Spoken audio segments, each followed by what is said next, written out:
निर्वाचन आयोग द्वारा बिहार के मतदाताओं को घर बैठे ही मतदान करने की सुविधा दी गई है।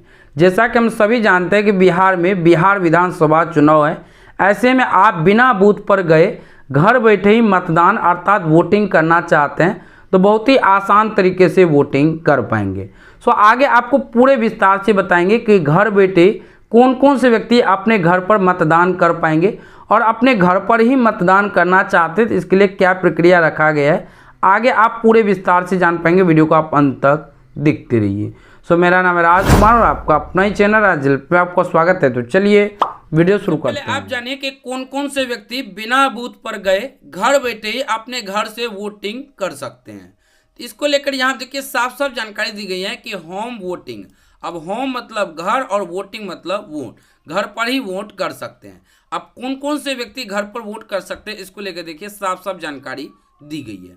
यहाँ देखिए साफ साफ बताया गया कि होम वोटिंग वे निर्वाचक जो फॉर्म 12D भरकर घर से मतदान की सुविधा का लाभ उठा सकते हैं। अब पहले स्टेप में यहाँ देखिए साफ साफ बताया गया कि दिव्यांग व्यक्ति जिनकी दिव्यांगता 40% बेंचमार्क दिव्यांगता हो, और दूसरे में यहाँ देखिए बताया गया कि वरिष्ठ नागरिक जिनकी उम्र सीमा कम से कम 85 वर्ष या इससे अधिक हो। तो अगर आप या आपके घरों में कोई भी वरिष्ठ नागरिक यानी बुजुर्ग व्यक्ति है जिनकी उम्र 85 वर्ष या इससे अधिक हो चुके हैं तो उन्हें जो सो बूथ पर जाने की आवश्यकता नहीं है, वो घर बैठे अपने घर से ही वोटिंग कर सकते हैं। या कोई ऐसे व्यक्ति जो दिव्यांग है वो 40% या इससे अधिक दिव्यांग है तो वो व्यक्ति भी घर बैठे अपना वोटिंग कर सकते हैं। तो घर बैठे वोटिंग करने के लिए आपको एक छोटा सा रजिस्ट्रेशन प्रोसेस करना होगा। इसके बाद निर्वाचन आयोग द्वारा आपके घर पर ही आएगा और वोटिंग करके ले जाएगा। तो इसका क्या प्रोसेस है पूरे बारीकी से जानिए। तो इसके लिए यहाँ पे आप देख सकते हैं साफ साफ बताया कि घर से मतदान सुविधा का लाभ कैसे उठाएं, यानी कि घर बैठे अपने घर से मतदान करना चाहते हैं तो किस प्रकार से इसका लाभ उठा सकते हैं। तो यहाँ देखिए साफ साफ बताया कुल 8 स्टेप में आप ये सुविधा का लाभ ले सकते हैं। अब ये आप जानिए कि पहले स्टेप में आपको क्या करना होगा। तो यहाँ देखिए साफ साफ बताया कि 1 नंबर यानी पहले स्टेप में इसका लाभ उठाने के लिए मतदाताओं को यानी कि जो घर बैठे अपना मतदान करना चाहते हैं उन मतदाताओं को चुनाव अधिसूचना के 5 दिनों के भीतर फॉर्म 12D भरकर रिटर्निंग अधिकारी के पास जमा करना होगा। यानी जो व्यक्ति घर बैठे मतदान करना चाहते हैं उन्हें जो सो चुनाव अधिसूचना के 5 दिनों के भीतर ही फॉर्म 12D भरकर रिटर्निंग अधिकारी के पास कागजात को जमा करना होगा। इसका 2 नंबर बताया गया कि दिव्यांग मतदाताओं को फॉर्म 12D के साथ साथ अपनी दिव्यांगता का प्रमाण पत्र भी जमा करना होगा।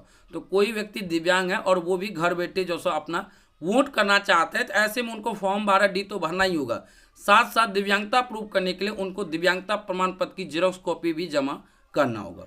इसके बाद यहाँ देखिए 3 नंबर बताया गया कि BLO निर्वाचन के घर से फॉर्म 12D एकत्र करेगा। जो आपके क्षेत्र के BLO होगा वो आपके घर से ही निर्वाचन क्षेत्र के घर से ही फॉर्म 12D लेकर जाएगा, आपसे भरवा कर लेकर आएगा। तो ये चीज़ आपको पहले BLO से संपर्क करना होगा। इसके बाद यहाँ देखिए 4 नंबर में बताया गया कि यदि उम्मीदवार इस प्रक्रिया पर नजर रखने के लिए अपने प्रतिनिधियों को नियुक्त करना चाहे तो उन्हें ऐसे निर्वाचनों की सूची भी उपलब्ध कराई जाएगी। तो जितने भी उम्मीदवार सब है उनको लगता है कि नहीं घर पे जाकर जो वोटिंग लिया जा रहा है उसमें हो सकता है कि गड़बड़ी है, आप नज़र रखना चाहते हैं तो ऐसे में अपने प्रतिनिधियों को नियुक्त कराने के लिए ऐसे में निर्वाचन सूची भी उपलब्ध कराई जाएगी। इसके बाद यहाँ देखिए 5 नंबर बताया गया कि इसके बाद मतदान अधिकारी, इसके बाद 5 नंबर में मतदान अधिकारी और पूरे सुरक्षा कर्मियों की टीम के साथ आपके घर पर मत लेकर आएगा। और मत यानी जिस पे आप वोट देंगे वो लेकर आएंगे और उसके बाद आप अपने घर पर ही वोट दे पाएंगे। अब जो वोट लेने के लिए आएंगे तो ऐसा नहीं कि 1-2 व्यक्ति आएंगे, जितने भी मतदान अधिकारी होंगे वो आएंगे और साथ में सुरक्षा कर्मी सभी आएंगे ताकि किसी भी प्रकार की गड़बड़ी ना हो। इसके बाद 6 नंबर देखिए यहाँ बताया गया कि मतदाता को वोट लेने के लिए आने वाली टीम की सूचना पहले ही दे दी जाएगी। जो मतदाता घर पे ही मतदान करना चाहेंगे, वोटिंग करना चाहेंगे, उनको जो सब पहले ही जो टीम आएंगे या मतदान अधिकारी और सुरक्षा कर्मी सब आएंगे उनकी जानकारी उनको पहले ही दे दिया जाएगा, जिससे आपको पहले ही मालूम होगा कि आज आपके घर पर ही वोटिंग लेने के लिए आ रहे हैं तो आप उस समय उपस्थित रहकर आसानी से वोटिंग कर पाएँ। अब जो आप ये वोटिंग करेंगे तो आपको लगेगा कि कहीं ऐसा तो नहीं गड़बड़ी हो जाए, तो इसकी भी पारदर्शिता दी गई है। साथ में देखिए साफ सुथरा है कि इतना ही नहीं, ट्रांसपेरेंसी के लिए यह पूरी प्रोसेस रिकॉर्ड भी की जाती है। तो ट्रांसपेरेंसी यानी कि किसी भी प्रकार की गड़बड़ी ना हो, इसकी पूरी प्रोसेस वीडियो रिकॉर्ड के माध्यम से रिकॉर्ड भी किया जाता है। इसका यहाँ देखिए 8 नंबर बताया गया कि उन्हें SMS के माध्यम से सूचित किया जाएगा कि किन तारीख को होम वोटिंग फैसिलिटी रहेगा। पहले ही आपको मैसेज के माध्यम से मिल जाएगा कि आपके घर पर कितने तारीख को जो सो आपके घर पर अधिकारी से आकर वो होम वोटिंग की फैसिलिटी का लाभ देंगे, यानी कि किस दिन आपके घर पर होम वोटिंग करने के लिए आएंगे। तो यही एक जानकारी था होम वोटिंग को लेकर। अगर आपके घरों में कोई भी वरिष्ठ नागरिक है या कोई दिव्यांग व्यक्ति है और वो बिना बूथ पर गए घर बैठे अपने घर से वोटिंग करना चाहते हैं, तो कुछ इस प्रक्रिया को फॉलो कर आसानी से घर बैठे अपने घर पर वोटिंग कर सकते हैं।